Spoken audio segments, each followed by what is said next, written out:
이제 하나님 말씀 우리 보도록 하겠습니다. 마태복음 20장 1절에서 16절 다 일어서셔서 이제 하나님 말씀 같이 교독하겠는데 1절부터 16절입니다. 좀 길지만은 교독하도록 하겠습니다. 제가 가진 성경책은 신약성경 32페이지에 있습니다. 한 절씩 교독하고 마지막 절은 함께 읽도록 하겠습니다. 천국은 마치 품꾼을 얻어 포도원에 들여보내려고 이른 아침에 나간 집주인과 같으니 약속하여 포도원에 들여보내고 또 제3시에 나가보니 장터에 놀고 서 있는 사람들이 또 있는지라. 그들에게 이르되 너희도 포도원에 들어가라. 내가 너희에게 상당하게 주리라 하니 그들이 가고 제6시와 제9시에 또 나가 그와 같이 하고 제11시에도 나가보니 서 있는 사람들이 또 있는지라. 이르되 너희는 어찌하여 종일토록 놀고 여기 서 있느냐. 이르되 우리를 품꾼으로 쓰는 이가 없음이니이다. 이르되 너희도 포도원에 들어가라 하니라. 저물매 포도원 주인이 청지기에게 이르되 품꾼들을 불러 나중 온 자로부터 시작하여 먼저 온 자까지 삭을 주라 하니 제11시에 온 자들이 와서 한 데나리온씩 받거늘 먼저 온 자들이 와서 더 받은 줄을 알았더니 그들도 한 데나리온씩 받은지라.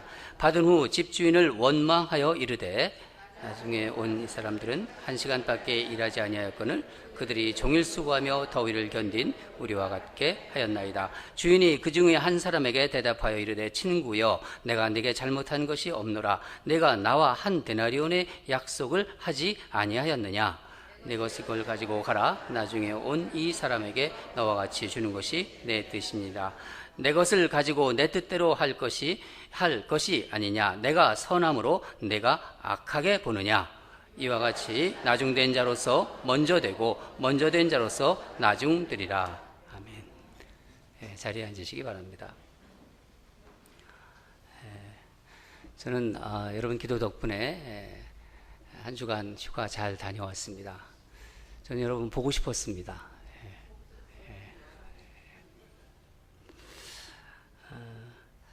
오늘 말씀은 지난주에 이어서 하나님 나라 시리즈 5번째로 포도원 주인의 비유에 대해서 말씀으로 나누도록 하겠습니다.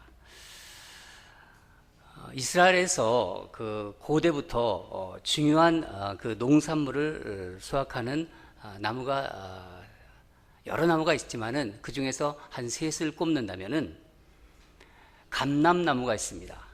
여러분 아실 거예요. 감람나무. 그리고 더 잘 아시는 무화과 나무가 있습니다. 또 무슨 나무가 있겠죠? 여러분 눈치가 있으셔가지고 포도나무입니다.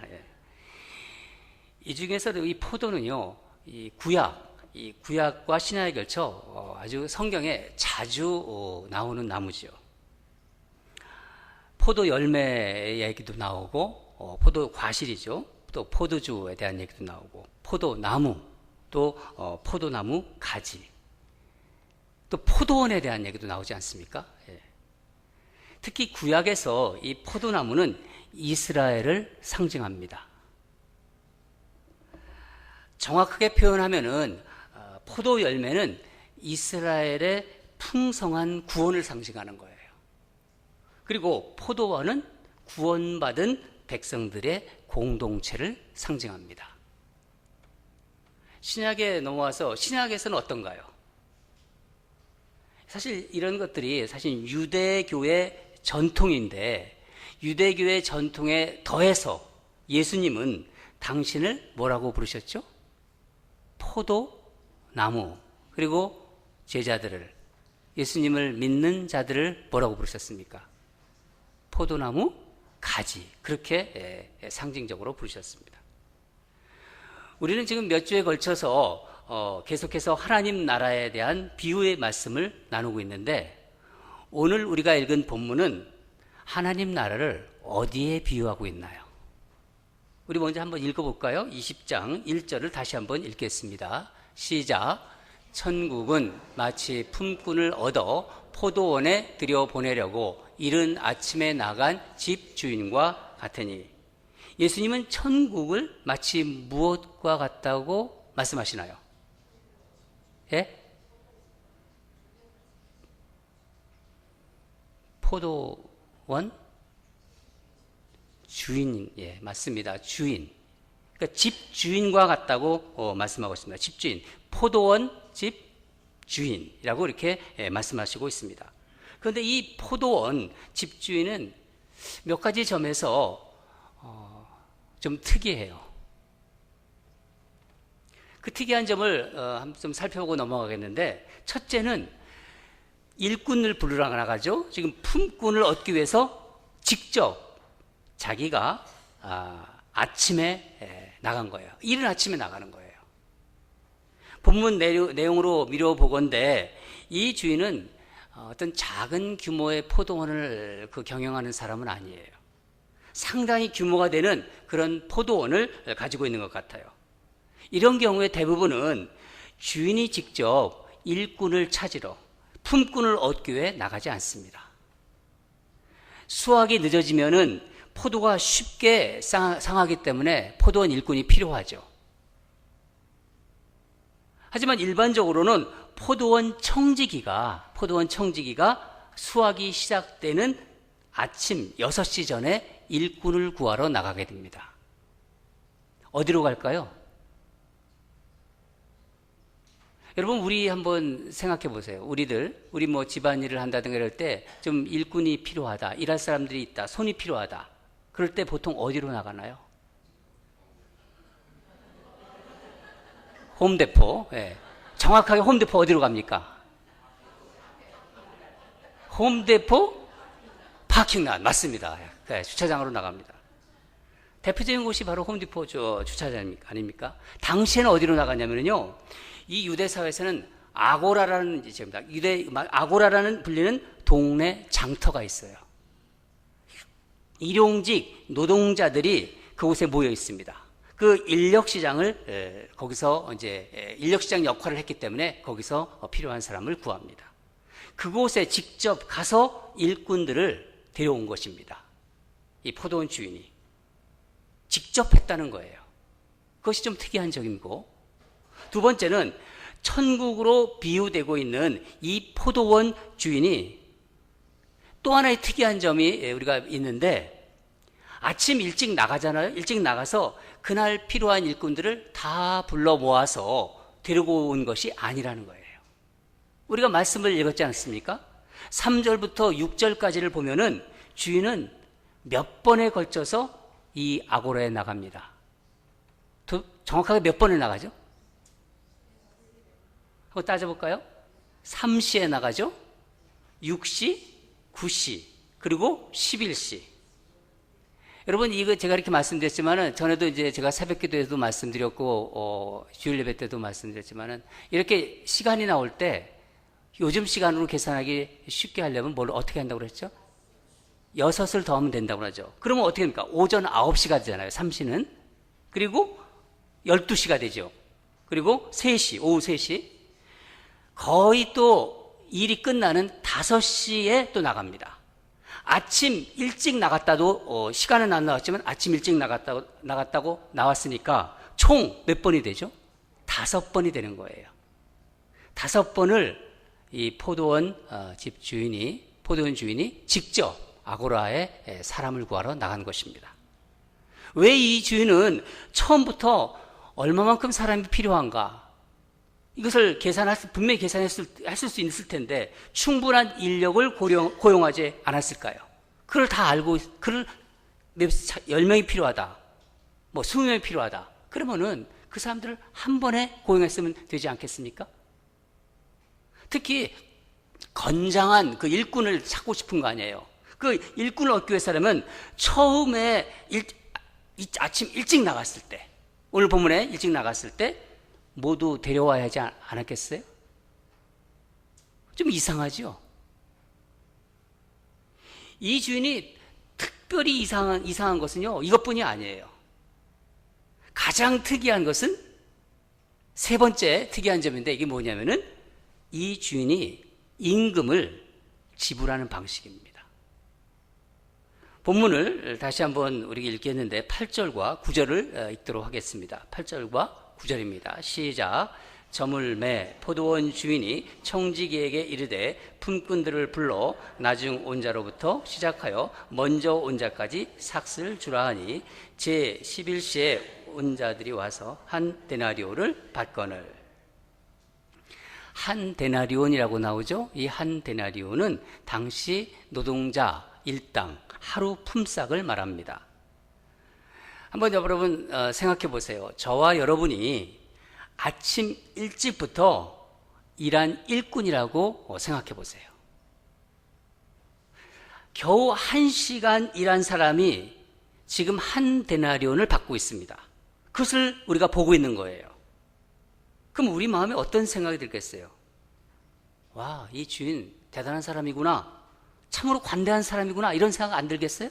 그렇죠? 그러면서 계속 우리 머릿속에 어떤 생각이 들까요? 그러면 나는 몇 데나리온을 받을까? 그렇겠죠. 예. 그러면서 3배 이상 받을까? 4배 이상 받을까?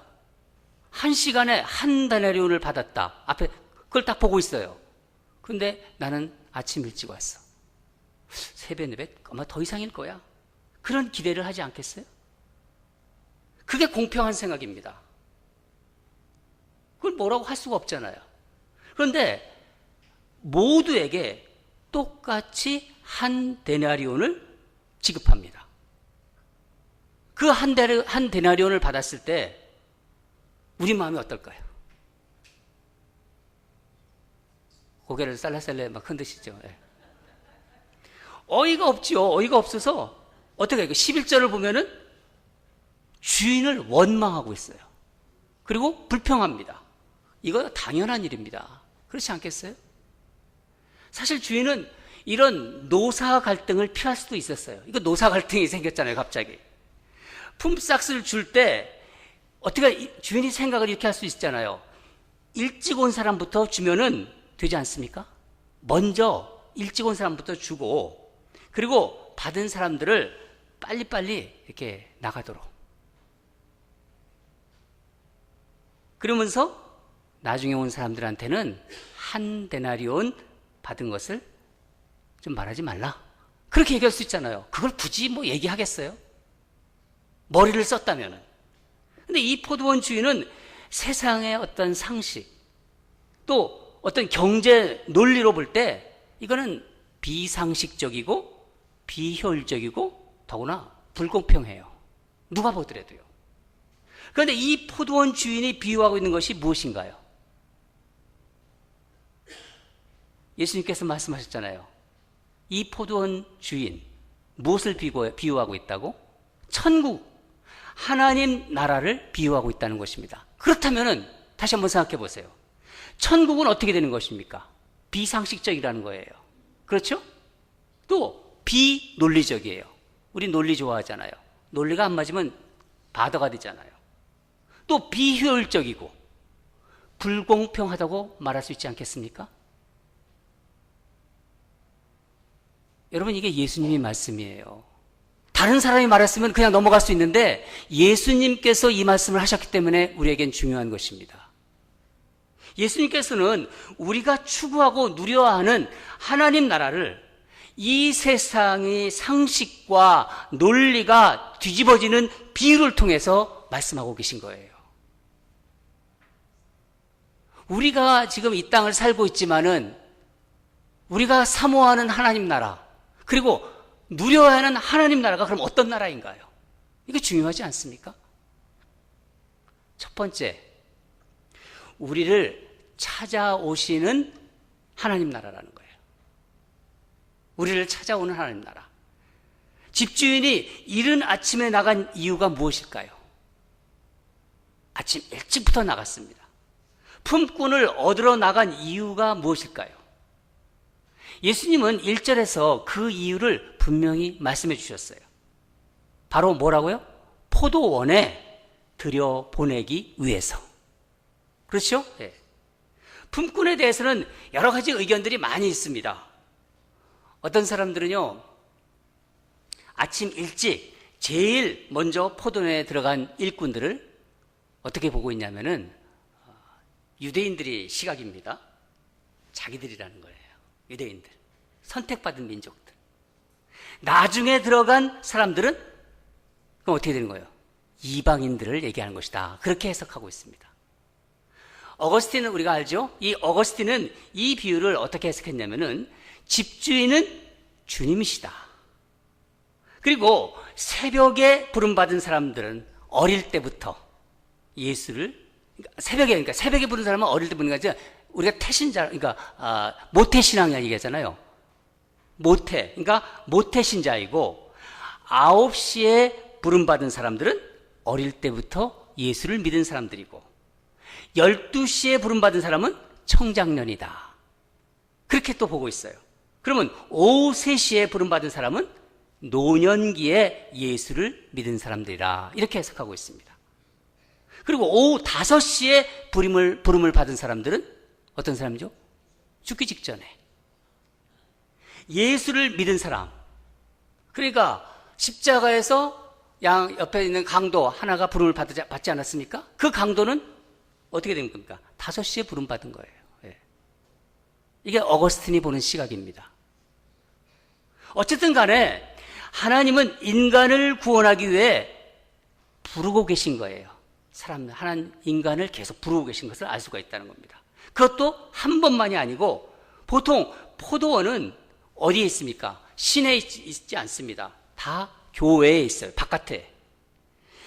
이렇게 우리가 지금 오늘은 좀 날씨가 선한데 우리가 이 렌초 지역 엄청 덥지 않습니까? 이 더운 정말 어떤 다운타운에 있는 것이 아니라 아고라는요 거리가 상당히 떨어져 있어요. 그 길을 팔레스타인이 뜨거운 햇살과 바람을 맞으면서 계속해서 그 아고라 일터 그 노동시장으로 달려가는 거예요. 품꾼들 불어가는 포도원 주인을 한번 생각해 보세요. 그게 우리 하나님의 한량없는 사랑이 우리에게 느껴지지 않습니까? 계속해서 그 뜨거운 길을 달려나가서 사람들을 포도원으로 불러들이려는 그 마음. 우리는 하나님의 사랑을 여기서 다시 한번 깨닫게 됩니다. 잃은 양을 찾으시잖아요. 그리고 잃은 드라크마를 찾으시고 이 세상으로 자기 백성들을 구원하시기 위해서 찾아오신 사람이 되신 하나님, 바로 예수님. 이것이 하나님의 사랑이고 열심이라는 것입니다. 여러분, 우리는 이 본문을 통해서, 이 비유를 통해서 그 하나님의 은혜와 사랑을 경험할 수 있는 것입니다. 이게 또한 하나님 마음 아닙니까? 여러분, 이것을 다른 말로 뒤집어서 생각해보면 무엇을 이야기하는 것입니까? 하나님 나라에 들어가는 구원은 사람의 능력, 사람의 어떤 조건, 그런 것이 아니라 주인의 은혜, 그러니까 하나님의 은혜라는 사실을 강조하고 있는 거예요. 예수님께서는. 내가 어떤 노력을 하고, 내가 어떤 스펙을 쌓고, 내가 어떤 조건이 되었을 때 그것을 가지고 하나님 나라에 들어가는 것이 아니라 오로지 하나님, 여기서 말하는 주인의 은혜, 그 사실을 강조하고 있는 것입니다. 어떤 사람이 포도원에 들어갈 수 있는가는 전적으로 포도원 주인의 선택에 있는 것이지 인간의 조건에 있지 않다는 것입니다. 주인의 은혜, 하나님의 은혜로 말미암아 들어간다는 것이죠. 이것을 두 번째로 우리가 볼 수 있는 것입니다. 첫 번째죠. 두 번째는 하나님 나라는 어떤 나라냐? 자비로운 나라라는 걸 보여주고 있습니다. 자비로운 나라. 지금도 사람을 구하는 그 인력시장에 가면은요, 뭔가 기술이 있어야 돼요. 그렇지 않습니까? 가드닝 기술이라도 있어야지 남의 집에 가서 가드닝도 할 수 있어요. 기술이 좋은 사람들은요, 아침에 다 뽑혀나가요. 그런데 낮 시간이 돼도 그냥 서 있어요. 심지어는 오후 5시에까지 아무도 그들을 뽑아가지 않았다는 것은 무엇을 얘기하는 것입니까? 분명히 그 사람에게 무언가 문제가 있다는 것입니다. 일하기에는 적합하지 않은 사람이라는 거예요. 이런 사람을 세상은 뭐라고 합니까? 부적합한 사람, 그렇게 얘기하지 않습니까? 또 심하게 얘기하면 좀 실패한 인생이다. 영어로는 뭐라고 합니까? 루저라고 합니다. 루저. 그래서 세상은 이런 사람들을 결코 뽑아 쓰지 않습니다. 그런데 오늘 본문에서는 어떻게 나옵니까? 포도원 주인은 이런 사람들도 뽑아가서 포도원에 다 들여보내요. 포도원에. 그것도 당신이 직접, 포도원 주인이 직접 장터로에 가서 한 사람 한 사람 부르셨다는 겁니다.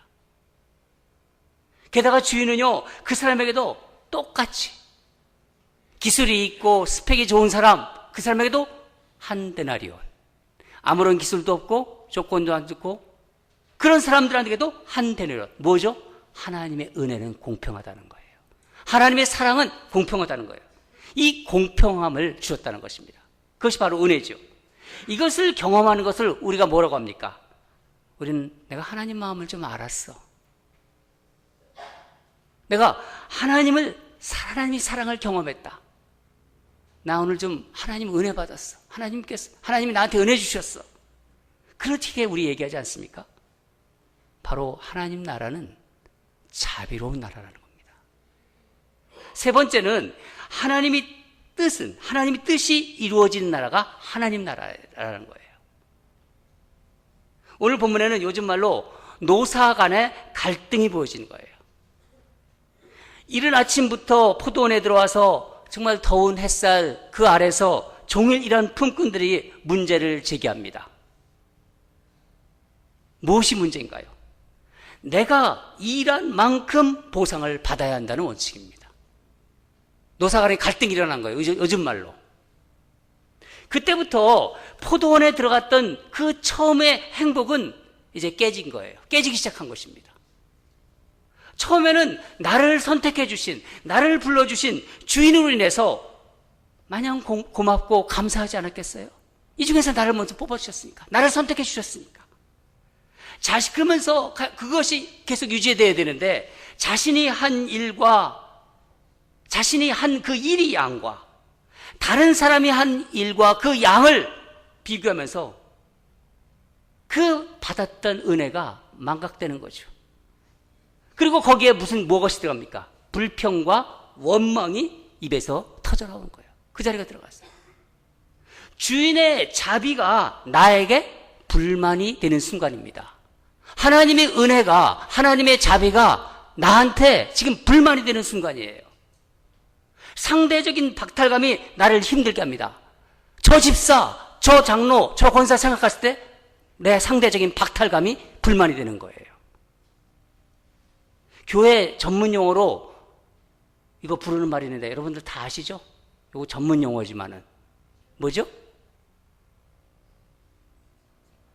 상처받았다. 좀 더 전문 용어로 시험 받았다. 그때부터 시험 받았다고 합니다. 나 시험에 들었다고. 나 교회 안 나간다고. 시험에 들었다는 말은 여러분 분명하게 우리 좀 정립을 하고 넘어가야 될 것 같아요. 왜? 이 시험에서 좀 피해 가야 돼요. 우리는요. 어떤 의미인가요? 내가 생각하는 게 있지 않습니까? 그렇죠? 여러분이 생각하는 거. 내가 기대하고 있는 게 있어요. 그것이 내 기대와 다르다. 내 생각과 다르다. 그것이 전제되는 거예요. 그렇지 않습니까? 교회에 대해서 나 온누리교회에 왔어. 다른 교회도 다녔어. 교회에 대해서도 불만을 가져요. 목사에 대해서도 불만을 있어. 목사에 대해서도 또 그 집사님에 대해서, 그 권사님, 그 장로님에 대해서 어떻게 나한테 이럴 수가 있냐, 이런 마음이 드는 거예요. 어떻게 나한테 이럴 수 있느냐. 그때부터 시험이 들어가는 거예요. 아유, 안 보면 되지 뭐. 이런 마음이 바로 시험으로 들어가는 길입니다. 그렇게 생각되면요, 바로 끊으셔야 돼요. 거기서 진행되면 안 됩니다. 불공평하고 비논리적이고 비상식적이고 비효율적인 것이 내 심기를 찌르는 가시가 되는 거예요. 그때부터는요, 은혜가 없어지는 거예요. 은혜가 망각되는 거예요. 그 감사했던, 그 고맙고 감동스러웠던 은혜가 거기서부터 사라지는 것입니다. 그런데 여러분 생각해 보세요. 여러분의 뜻에 저의 뜻에, 여러분의 뜻에, 여러분의 생각에 딱 맞아 떨어지는 교회, 여러분의 뜻과 여러분의 마음과 여러분의 생각에 딱 맞아 떨어지는 가정, 여러분의 생각과 여러분의 뜻과 여러분의 계획과 여러분의 그 마음에 딱 맞아 떨어지는 그런 사람, 그게 하나님 나라입니까? 아니면 여러분의 나라입니까?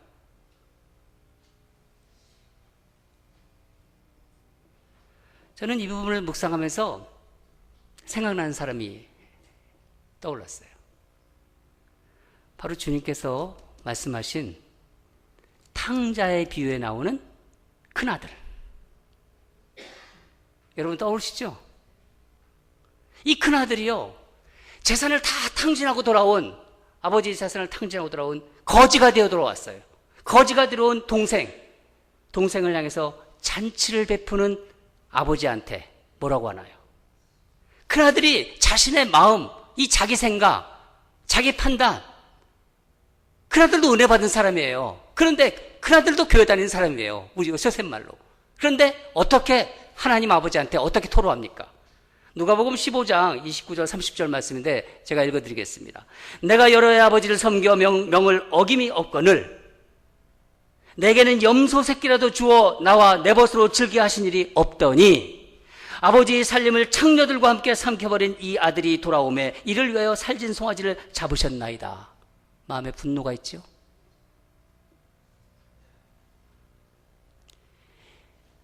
여기서 포도원에 들어와서 자기가 더 많이 받을 거라고 생각했던 이 일찍 온 사람들이 불만의 목소리와 비슷하지 않습니까? 동생을 환대하는 아버지로 인해서 시험이 든 거예요. 시험 들은 거예요, 이 형이. 그러면 주인은 정말 악하며 정의롭지 못한 사람일까요? 이 불평에 대해서 주인은 어떻게 말합니까?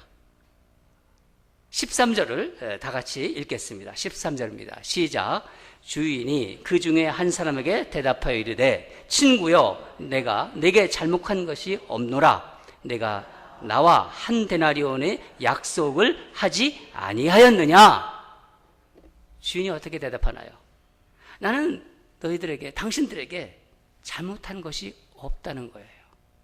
하루 일당 품삯 한 데나리온을 약속하지 않았느냐?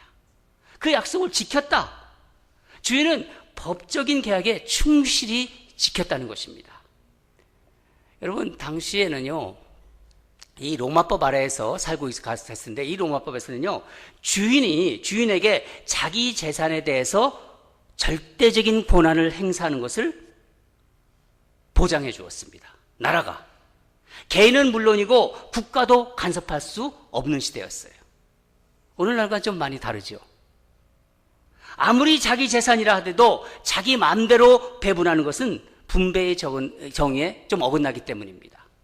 그러나 우리는 여기서 우리의 생각, 사회의 어떤 정의 문제, 그런 걸 가지고 논의하는 것이 아니라 그런 것은 내려놓고 예수님께서 말씀하시고자 하는 초점, 그 비유의 초점을 붙잡아야 돼요. 여러분, 우리는 우리 성도들에게 하나님의 뜻, 여러분, 저와 여러분에게는요, 이 하나님의 뜻, 그 하나님의 뜻이 바로 공의가 되는 거예요. 그렇지 않습니까? 하나님께서 공의에 따라 행하시는 것이 아니라 하나님이 말씀하시면, 하나님이 행하시면은 그것이 공의이고 공평이고 또 정의인 거예요. 그 예수 믿는 사람들은 그런 사람들입니다. 그것을 인정하고 그것에 순종하는 사람이 바로 신앙인이에요. 그게 구별된 사람들입니다. 그래서 예수님은 여기다가 한마디를 더하는 거예요. 그 16절 말씀입니다. 16절 말씀을 다 같이 읽도록 하겠습니다. 시작. 이와 같이 나중된 자로서 먼저 되고 먼저 된 자로서 나중되리라. 포도원에 들어간 품꾼들이 일하는 그 시간이 다 다르듯이 여러분과 저 신앙생활의 시작점이 다 다릅니다. 그렇죠? 마태복음에서는 나중된 자 그룹에 속하는 사람들, 또 먼저 된 자 그룹에 속하는 사람, 그 자들이 나오고 있어요. 예수님께서는 이 땅에 오셔서 연약한 자들, 부족한 자들, 약자들과 함께 하셨습니다.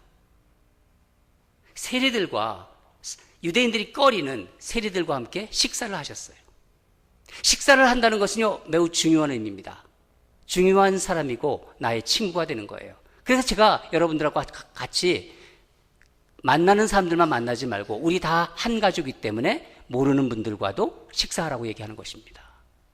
예수님은 세리들, 그 당시 손가락질 당하는 세리들과 함께 식사를 하신 것입니다. 함께 교제하셨다는 것입니다. 더 나아가 창기들과도 함께 하셨어요. 예수님은 이들을 죄인이라고 하지 않고 이들을 감싸주셨습니다. 그러나 바리새인들은 어떻게 했나요? 그렇기에 예수님을 비난했던 거예요. 예수님을 비난하는 바리새인들은요, 이 창기나 세리 같은 무리들은 세상에서 제명시키는 것이 마땅하다고 생각했던 사람입니다. 왜인가요? 이들은 율법을 지키는 자들이었어요. 그렇지만 세리나 창기들은 율법에서 먼 자, 율법을 생각하지 않는 사람들이었습니다. 그렇기 때문에 이 약자, 이런 사람들을 품는 예수님을 비난한 것입니다. 바리새인들은 율법에 아주 대가했죠. 어려서부터 모세 십경을 어려서부터 외우게 시켰어요. 그런데 이 세리나 창기들이 자기들과 똑같이 구원을 받는다는 것, 이게 견딜 수가 없어요. 이게 못마땅한 거예요. 그들에게 율법을 지키기 위한 어떤 수고나 노력도 볼 수 없었기 때문입니다. 그러나 여러분, 오늘 우리 비유 말씀을 통해서 예수님께서 천국에 대해서, 하나님 나라에 대해서 말씀해 주시는 건데, 도대체 하나님 나라는 결론적으로 어떤 나라인가요? 여러분의 마음속에 꽉, 이게 하나님 나라구나. 이웃의 행복을 자기의 행복처럼 기뻐하는 사람들의 나라라는 거예요. 이웃이 행복하면 나도 행복한 거예요. 그게 하나님 나라입니다. 이웃이 기뻐하면 나도 기뻐하는 거예요. 이웃의 불행을 함께 슬퍼하는 사람이 사는 긍휼이 넘치는 하나님 나라예요. 긍휼이 있어야 돼요. 교회도 그렇고 가정도 그렇고. 이웃이 고난당하고 이웃이 슬퍼하면은요, 그 슬픔에 함께 긍휼을 느끼고 동참하는 사람들의 나라라는 것입니다. 천국 시민은요, 이런 사람들이라는 거예요. 품삯도 받지 못하고 그냥 집으로 터덜터덜 들어가는 사람들, 그런 사람들은 없는가? 그 사람은 이 기술이 있다, 뭐 없다, 이거 상관하지 않고 지금 가족들이 있는데 오늘 품삯을 벌어야 하는데 터덜터덜 집으로 들어간 사람이 있는가 없는가? 혹시 저녁밥을 굶지는 않았는가? 그것을 염려하며 오후 5시에도, 1시간 있으면 문이 닫아요. 오후 5시에도 장터에 나가보는 하나님 나라에 사는 사람들이기 때문입니다. 사랑하는 여러분, 하나님 나라는 오늘 말씀의 그 포도원 주인같이 자비와 사랑과 공의가 풍성한 나라입니다. 우리는 그런 하나님 나라를 사모하고 있는 거예요. 그리고 그 삶을 이 땅에서 살으라고 예수님께서 이 비유를 말씀해 주시는 것입니다. 또한 하나님의 뜻은 우리 상식 좋아하지 않습니까? 이 상식과 우리 논리와는 차원이 다르다는 것입니다. 그것을 뛰어넘는다는 것을 보여주신 것입니다. 말도 안 되는 것이라고 처음에 우리가 느껴졌잖아요. 근데 이것을 뛰어넘지 않습니까? 여러분, 은혜가 아니면은요, 말할 수 없는 나라가 하나님 나라입니다. 저는 오늘 이 설교의 마지막 부분을 이사야 선지자의 말씀 55장 9절 말씀으로 한번 여러분과 함께 마무리하고 싶습니다. 우리 다 같이 이 말씀을 한번 의미를 생각하면서 같이 함께 읽도록 하겠습니다. 시작. 이는 하늘이 땅보다 높음같이 내 길은 너희의 길보다 높으며 내 생각은 너희 생각보다 높음이라. 아멘. 이번 한 주간도 이런 하나님 나라를 여러분 묵상하세요. 계속해서 매주 하나님 나라에 대해서 예수님의 비유의 말씀을 가지고 여러분 하나님 나라에 살 것과 하나님 나라에 소망하면서 어떻게 살아가야 하는지를 말씀을 주고 있는 것입니다. 하나님 나라를 사모하면서 내가 이 땅에 살고 있지만은 나는 하나님을 믿는 사람이고 어떻게 살아야 하는가? 비유의 말씀을 통해 그런 것을 계속 묵상하면서 하나님 백성으로 힘차게 이번 한 주도 살아가길 주님 이름으로 축원합니다. 다 같이 기도하겠습니다.